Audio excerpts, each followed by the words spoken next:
3 దశాబ్దాల క్రితం బీజింగ్లోని తియాన్మెన్ స్క్వేర్లో ప్రజాస్వామ్యం కోసం పోరాడి ప్రాణాలు కోల్పోయిన అమరవీరులను స్మరించుకోవడం కూడా ఇప్పుడు చైనాలో నేరమైపోయింది. హాంకాంగ్ కు చెందిన ప్రముఖ ప్రజాస్వామ్యవాదులు చౌహాంగ్, టాంగ్ లీ చెయుక్యాన్లపై ప్రస్తుతం కోర్టులో విచారణ సాగుతోంది. వీరిద్దరూ ఇప్పుడు పనిచేయని హాంకాంగ్ అలయన్స్ కు నాయకత్వం వహించి చైనాలో కమ్యూనిస్ట్ పార్టీ ఏకఛత్రాధిపత్యాన్ని అంతం చేయాలని పిలుపునిచ్చారనేది ప్రధాన ఆరోపణ. ప్రాసిక్యూటర్లు కోర్టులో 30 ఏళ్ల నాటి రికార్డింగ్లను సైతం ప్లే చేస్తూ వీరు ప్రభుత్వంపై ప్రజలను రెచ్చగొట్టారని వాదిస్తున్నారు.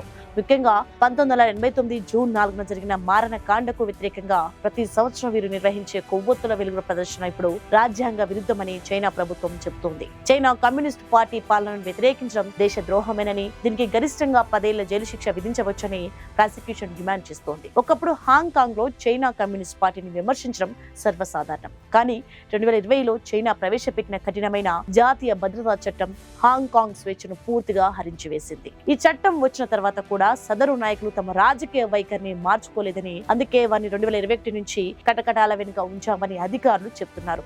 ఇది రాజకీయ ప్రేరేపిత విచారణ కాదని ప్రభుత్వం వాదిస్తున్నా, ప్రజాస్వామ్యవాదులు మాత్రం దీనిని భావ ప్రకటన స్వేచ్ఛపై జరుగుతున్న దాడిగా అభివర్ణిస్తున్నారు. ఈ విచారణలో భాగంగా తైవాన్ సామాజిక శాస్త్రవేత్తల సాక్ష్యాలను పరిగణలోకి తీసుకోవాలని నిందితులు కోరగా న్యాయమూర్తులు దానిని తిరస్కరించారు. హాంకాంగ్ స్వయం ప్రతిపత్తిని కలరాస్తూ ప్రజాస్వామ్య గళాలను నొక్కేయడమే లక్ష్యంగా సాగుతున్న ఈ పరిణామాలు డ్రాగన్ దేశం ఎంతటి నిరంకుశత్వానికి పాల్పడుతుందో చెప్పడానికి మరో నిదర్శనం. స్వేచ్ఛ కోసం వెలిగించిన కొవ్వొత్తులు ఇప్పుడు వారి జైలు శిక్షకు కారణం కావడం విచారకరం.